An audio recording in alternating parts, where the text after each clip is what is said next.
Esse é o objetivo, essa é a meta, esse é o grande propósito do encardido. Que você não seja dono de você. Porque o grande objetivo do encardido não é fazer você viver em pecado nesse mundo. Isso aí está pouco lixando para ele. Ele é o príncipe desse mundo. Esse processo é muito importante. O processo da desvalorização do corpo. Por que que o demônio tem tanta raiva do corpo humano?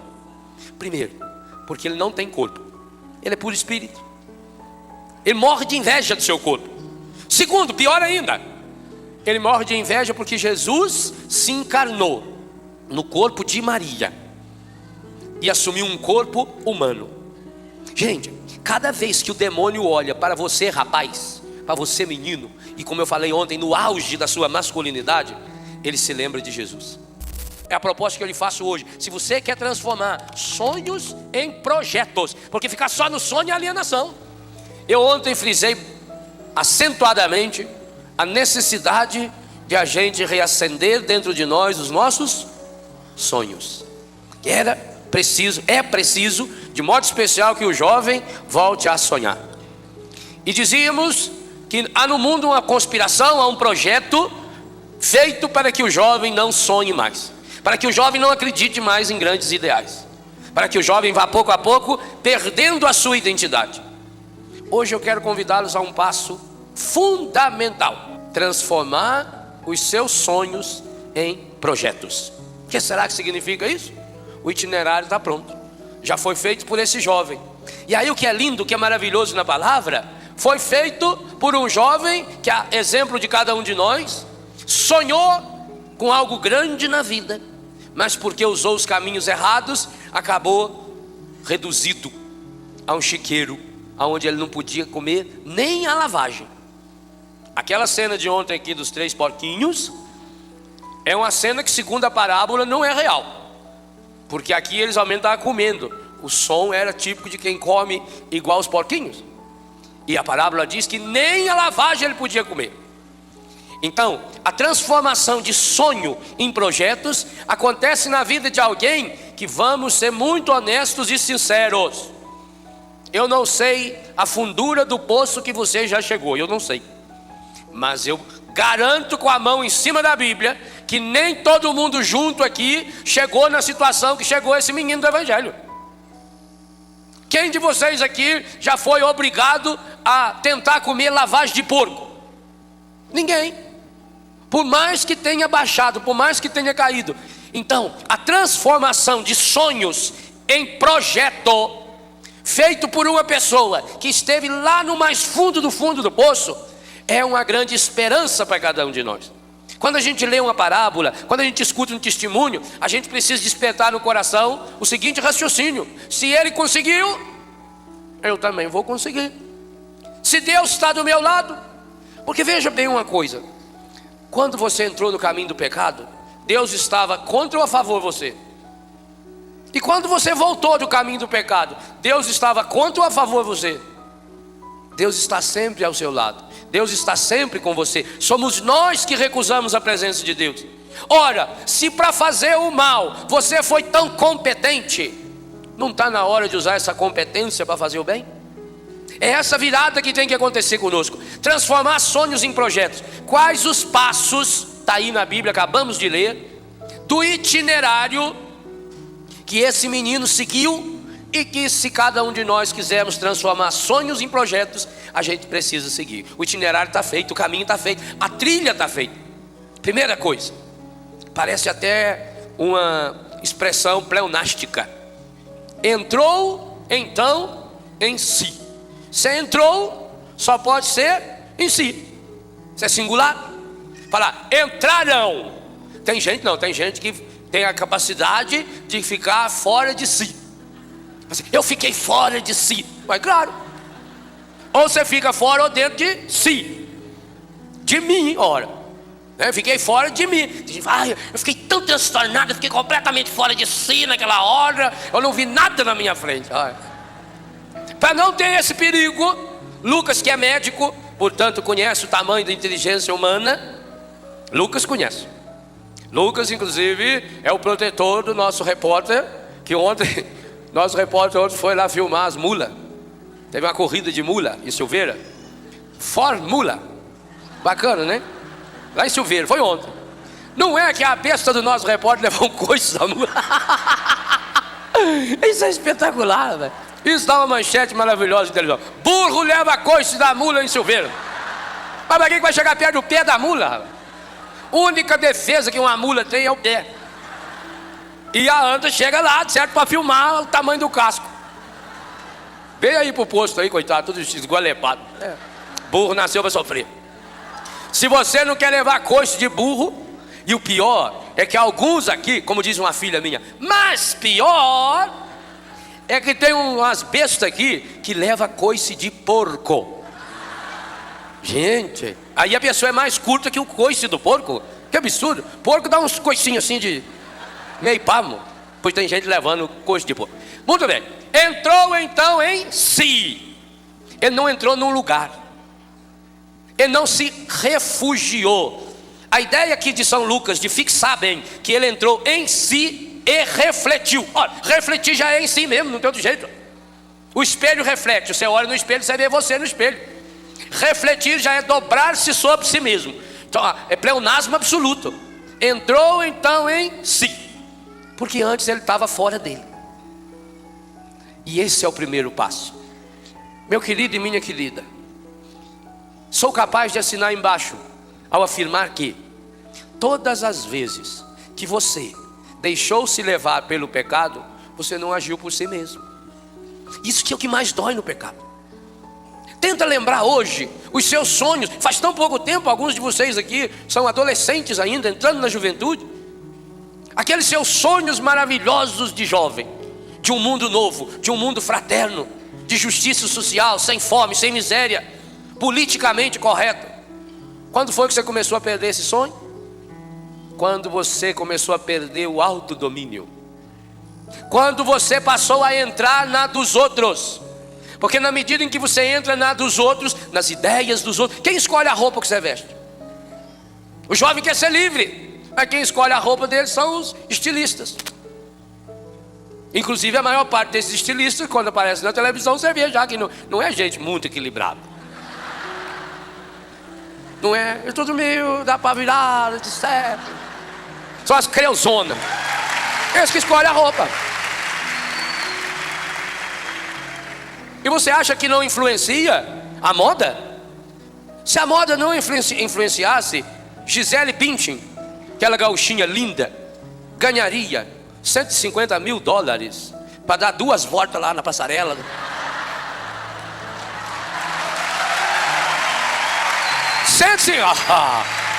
Pode me pagar aqui, ó. Já dei aqui a volta, quero o dinheiro, irmão. $150 mil. Isso dá quase R$500 mil, R$500 mil para dar aquela voltinha lá. Por que será? Porque o dono da Coach ou outras empresas que ela desfila acha ela bonita e resolve investir R$500 mil? Não, porque cada passada daquela lá, ela está levando 500 mil moças a decidir que vai comprar uma saia daquele jeito. Por isso que você vai em qualquer canto e recanto desse Brasil, a marca está lá, ou original ou falsificada, tanto faz também. E compra. E é claro, uma calça daquela que podia custar, sei lá, 150, R$200, custa 2 mil. Porque tem aquela etiqueta.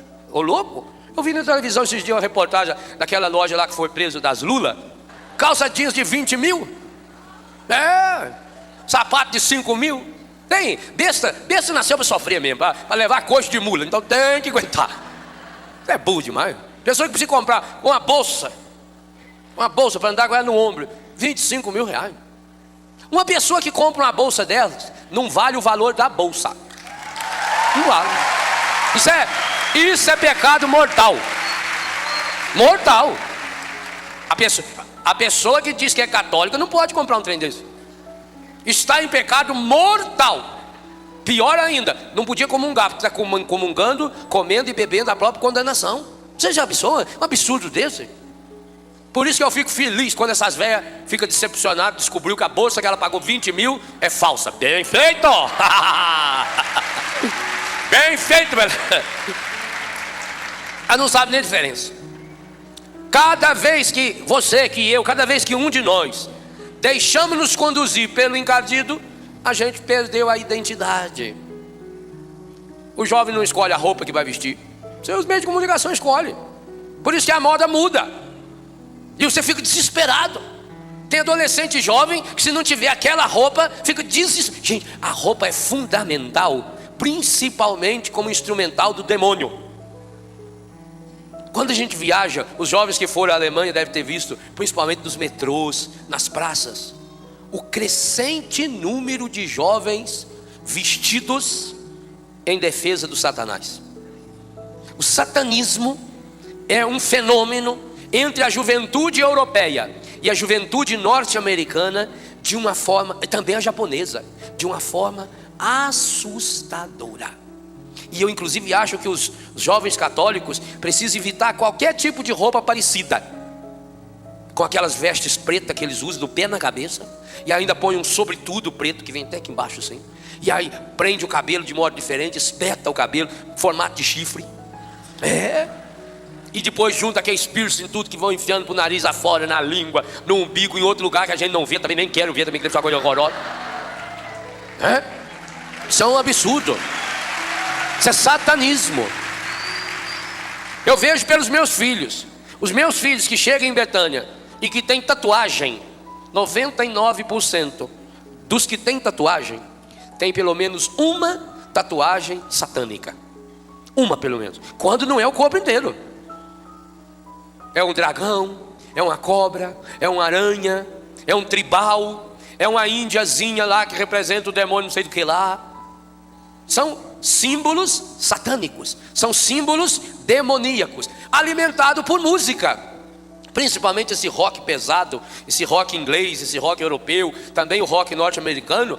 Eles têm mensagens, não só subliminar não, explícita. A letra fala claramente. E você vê que é um projeto satânico que vai já nas crianças. Aqui no Brasil, com essa necessidade de se falar inglês, como se fosse a única segunda língua do mundo. Hoje no mundo já se fala quase tanto quanto inglês, o espanhol, por exemplo, né? E outras línguas, há línguas que se fala muito mais do que o inglês. Por exemplo, essas línguas chinesas fazem muito mais. Tem 1 bilhão e 500 milhões de chineses, né? Então, mas com essa necessidade de falar inglês, e as escolas de inglês, escola de língua, tudo quanto é cidade. Eu participei do FISC fui, mas não fui, aí não aprendi a falar nada. Essas escolas todas de inglês, né? Trouxeram também a mentalidade satânica em inglês. O demônio fala inglês fluentemente. A nossa sorte é que Nossa Senhora fala português. Falou lá em Portugal, português. Só não sei se é com sotaque ou sem sotaque. Isso não sei. Mas que ela fala português, então a gente está sossegado, pode falar na nossa língua com ela. O demônio fala especialista em inglês. Vocês não vê lá a mulher lá da Brasília, Mary Corney, a Maria da esquina? É inglês, é bonito. Os deputados iam lá na Mary Corney achando que era uma coisa de outro planeta. Nada, é da esquina ali mesmo, ali na curva ali. O encardido aproveita-se disso, do ideal, o sonho do adolescente, da criança, e precisa encher a criança de coisa. Hoje tem criança que com 3 anos de idade já fala alemão, inglês, francês, japonês, estuda balé, artes clássicas, mas não sei o quê. Porque tem que encher. Os pais não aguentam ficar com o filho, então ele manda às 5 da manhã a babá levar lá para a escola e só traz aí para meia-noite, 1h. Que a família não quer fazer festa. Aí trouxeram essa merda desse Halloween, e hoje a criançada está lá vestido de bruxinha. Vocês pensam que é de graça, por exemplo, que essa escritora aí já está no 5º ou 6º volume de Harry Potter, que é o maior fenômeno literário do mundo hoje? Perde só para aquele, no momento perde, mas no conjunto perde coisa nenhuma, para aquele lá que escreveu, eu agora esqueci o nome do livro lá. Mas é terrível ver essa criançadinha já, o adolescente, com aqueles livrão grosso, e o estilo da veste, o estilo da roupa. Por trás, meus queridos, tem essa assinatura medonha do encardido. Para quê? Para você sair de si. Esse é o objetivo, essa é a meta, esse é o grande propósito do encardido. Que você não seja dono de você. Por quê? O grande objetivo do encardido não é fazer você viver em pecado nesse mundo. Isso aí está pouco lixando para ele. Ele é o príncipe desse mundo.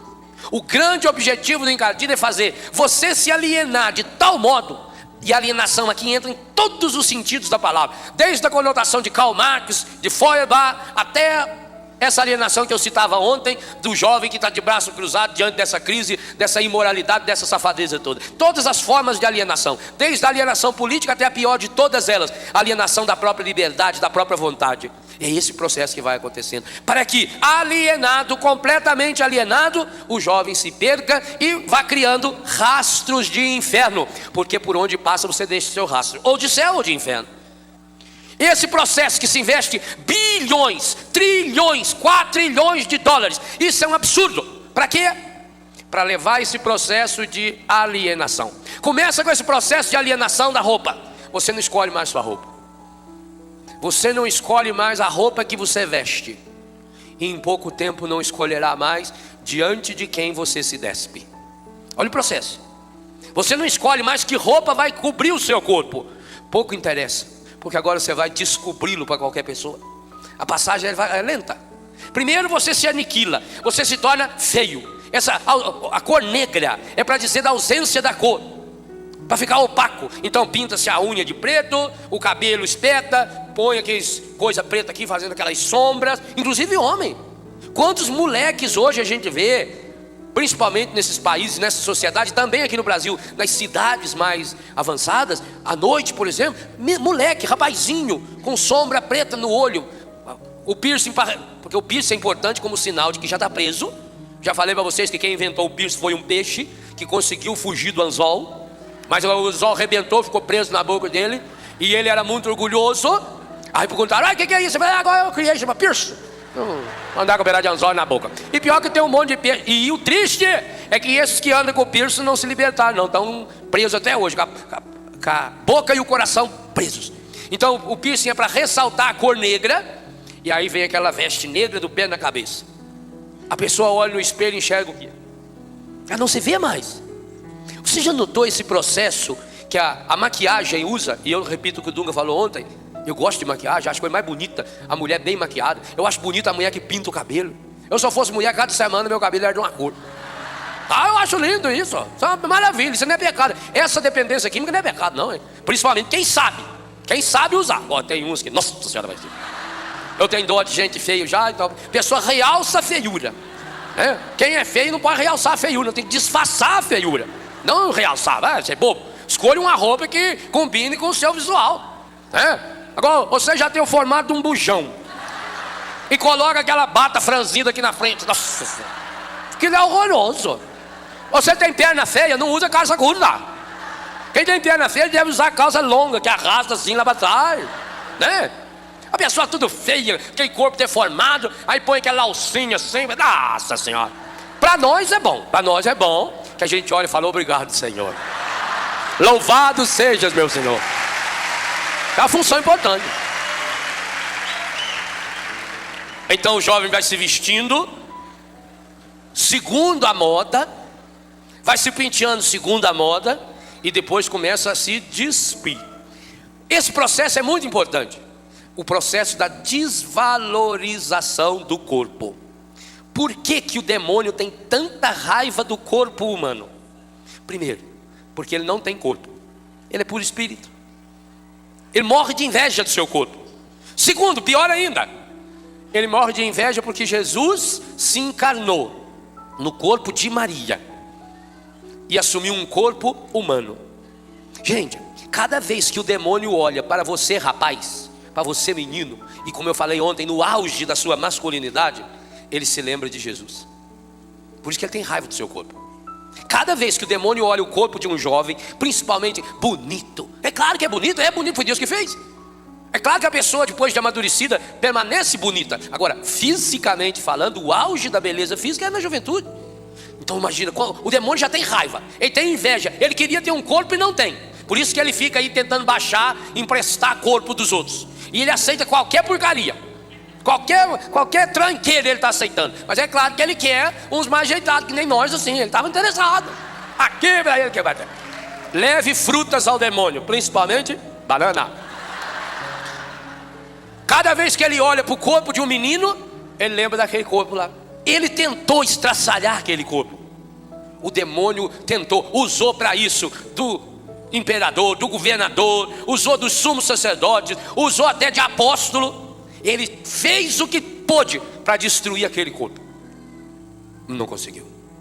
Muito pelo contrário, quanto mais bateu, melhor esse corpo voltou ressuscitado, vitorioso, vivo. Não conseguiu.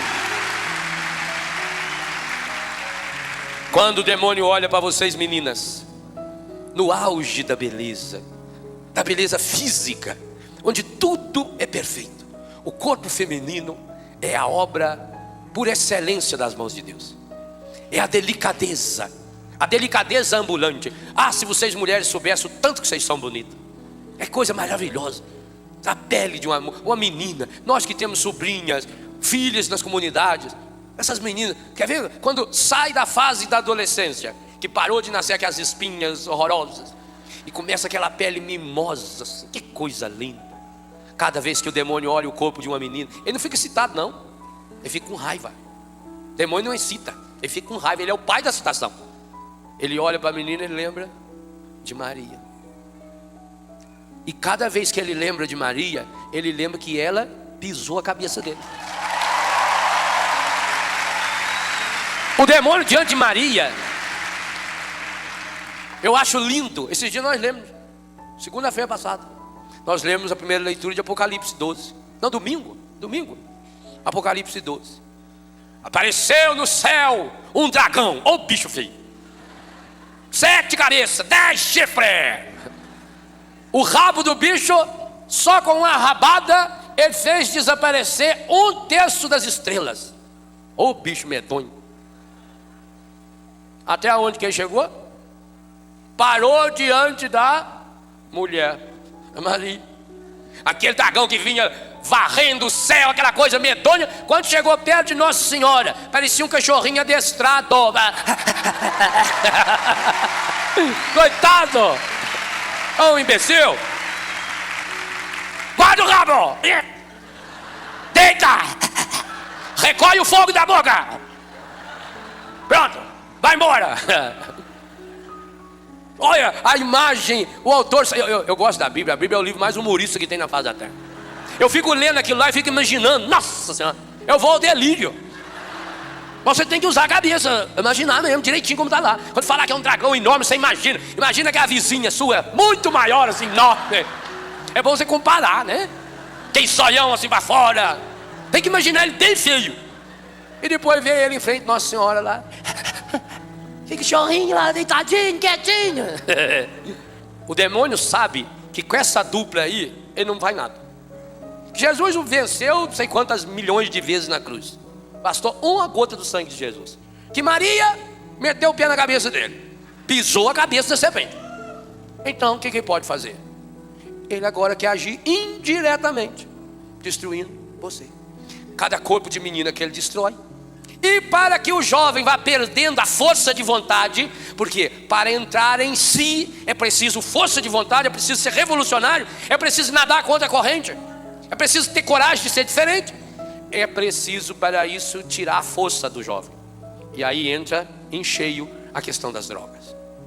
A droga que o jovem começa a usar por divertimento, que é bonita no início, põe lá aquele copo chique, coloca leite condensado dentro para ficar docinho, coloca um pedaço de fruta do lado, enfeita, embeleza, não é?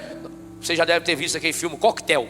Lá mostra quanto que se investe para embelezar aquilo que é medonho. Como estão fazendo com massa de cigarro hoje, que aparece aquelas fotografias horripilantes, coisa medonha, irreal, que lá não é invenção não. Precisaria também fazer isso com a bebida. Porque a bebida é, primeiro, a bebida, agora grave bem o que eu vou dizer, a bebida em si é uma coisa ótima.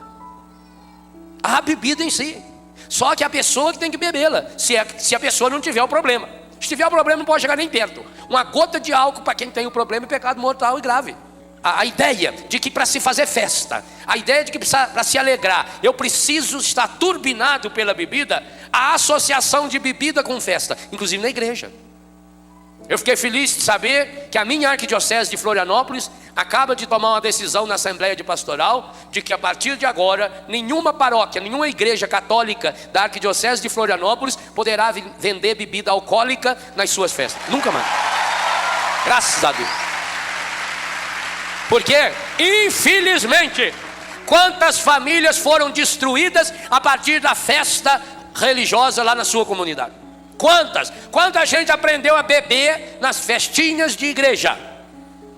Quantos?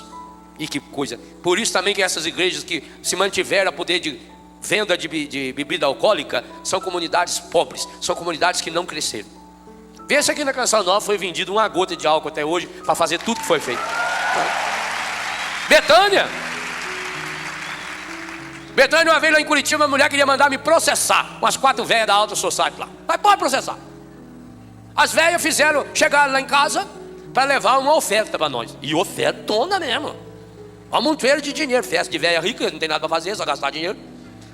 Que dinheirão todo. E nós numa situação quase igual hoje, na pendura lá. Aí veio a doação. Oh, glória a Deus, que beleza. O menino que administrava feliz da vida me ligou.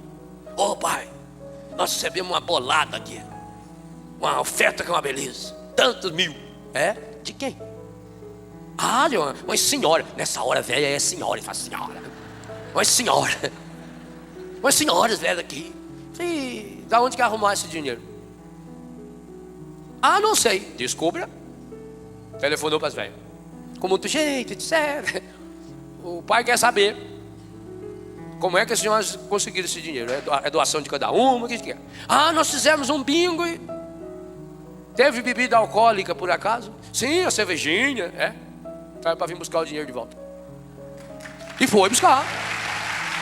Coerência! Você não precisa disso. Porque o que adianta eu querer fazer uma festa de igreja, de comunidade, para atrair o povo? Aqui, olha aí, ó. Vê se nós precisamos espalhar bebida para atrair o povo. Aqui, ó. Domingo de manhã, ó. Dê alimento sólido.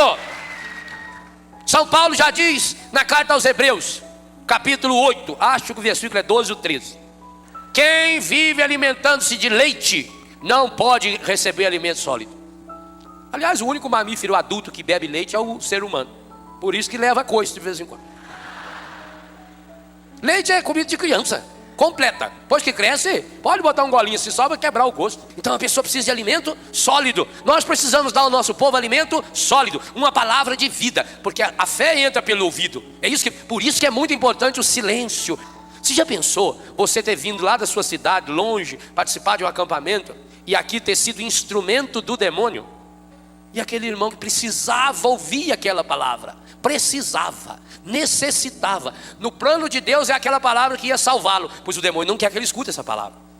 Então é preciso cair em si, voltar-se, assumir-se. A droga faz você perder-se. Você é um alienado. Você não manda mais em você. Você não é mais dono do seu corpo. Quantas meninas perderam a virgindade? Mas quantos rapazes também perderam a virgindade? Depois de beber uma dose a mais, depois de fumar um baseado, depois de cheirar uma carreira de cocaína. E a ciência prova hoje, as drogas, o álcool principalmente, o álcool, ele tem o mesmo efeito da cocaína no organismo da pessoa.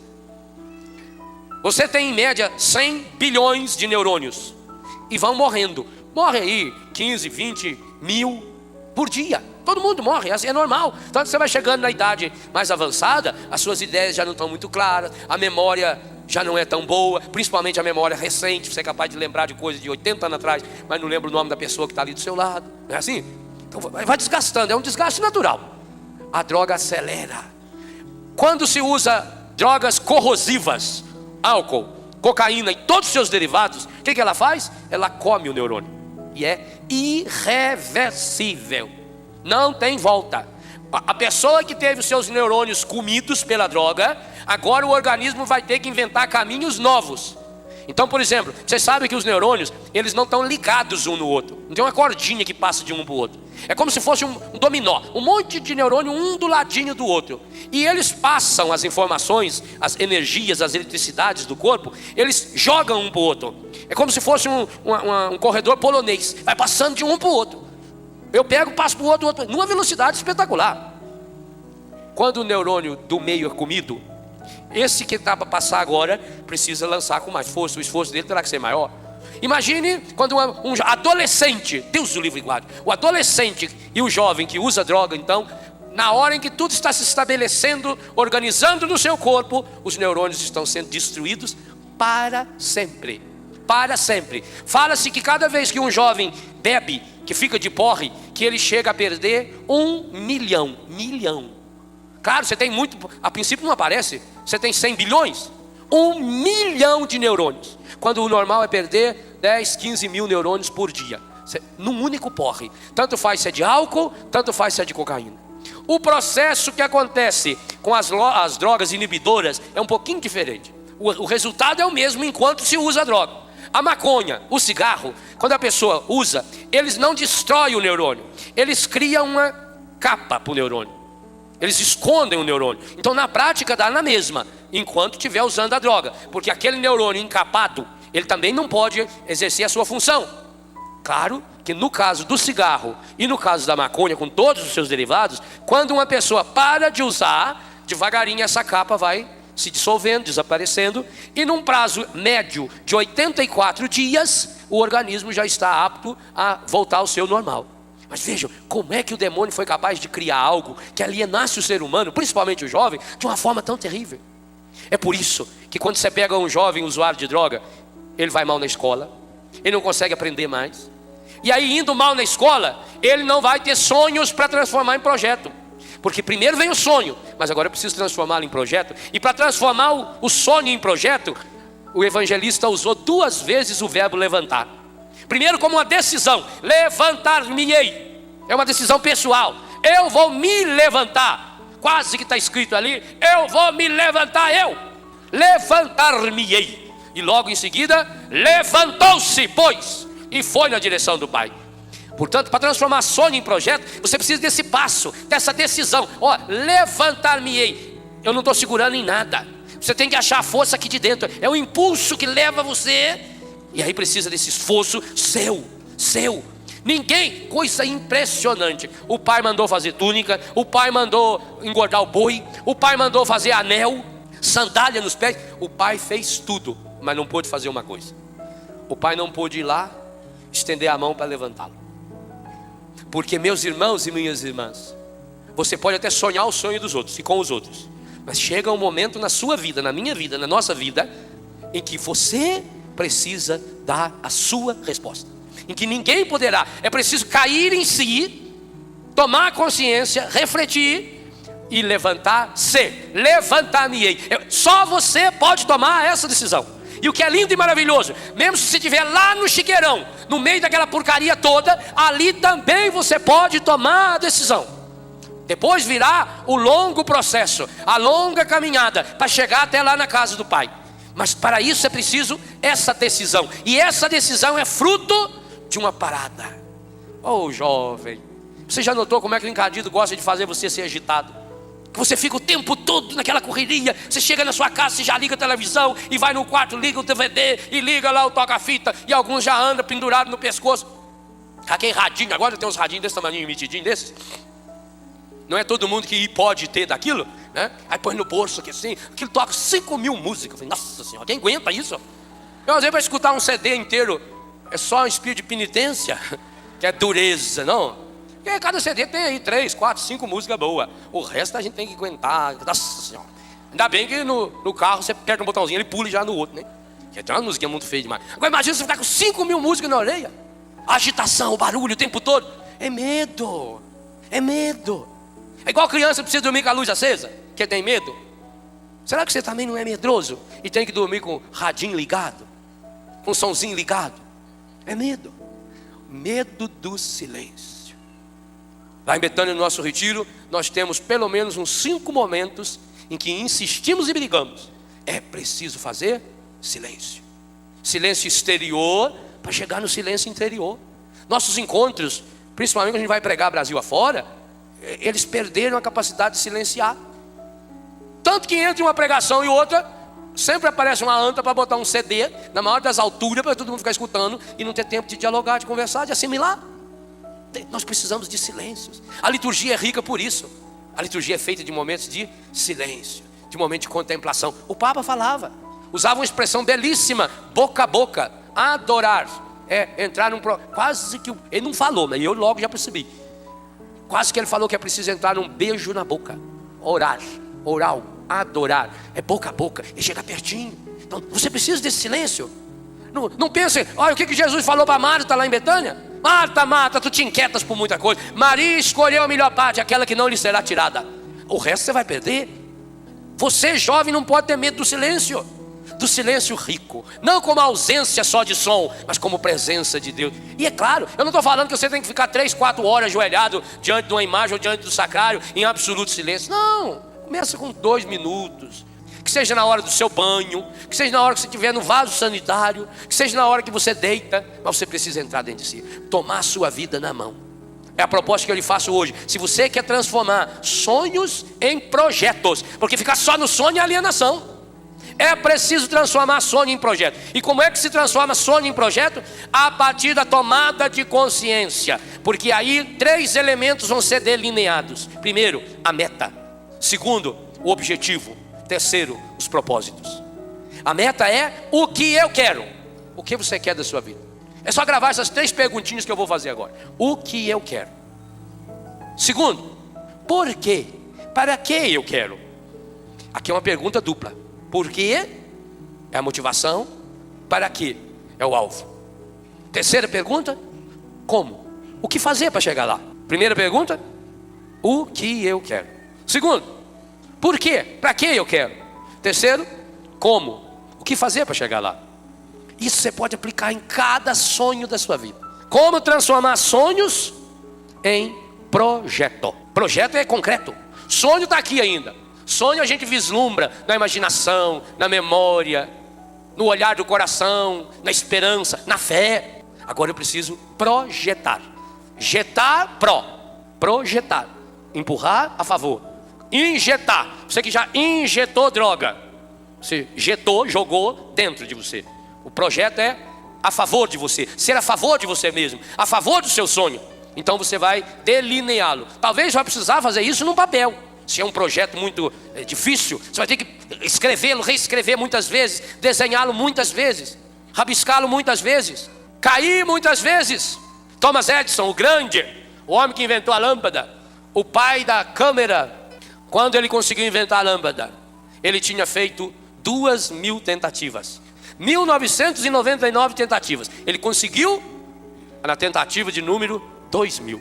Aí o repórter perguntou para ele: como é que o senhor se sente ter levado tanto tempo, ter gastado tanto espaço para fazer a lâmpada? Como é que o senhor explica que o senhor tenha falhado tantas vezes? O senhor não falhei nenhuma vez. É que a lâmpada era um projeto tão grandioso que para inventá-la eu precisei de 1.999 passos. Olha que coisa linda. Isso é típico de quem tem um projeto. Qual é o projeto da sua vida? Ontem você pensou no seu sonho. Qual é o seu projeto? Para que ele se realize, é preciso que você tome uma decisão hoje. Ao entrar em si, que você tome a grande decisão da sua vida. E que você pode tomá-la agora. Levantar-me-ei. Essa tem que ser uma palavra de ordem, de guerra para você.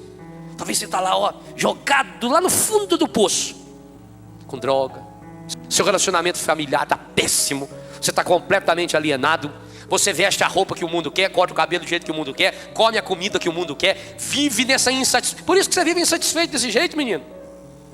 Porque você não está sendo você. Sai dessa. Você não falou onde que está? Anteontem, ontem? Estou fora dessa? Sai dessa. Ninguém vai poder sair por você. Por mais que eu queira, eu não posso. É como meus filhos que chegam lá em casa. Por mais o tanto de vontade que eu tenho no meu coração que eles nunca mais se drogassem, mas eu não posso fazer mais nada. A decisão é dele. E essa você precisa tomar hoje. Levantar-me. Mas você não está sendo chamado a se levantar só de uma cadeira. Levantar-me significa: eu vou caminhar na direção do meu Pai.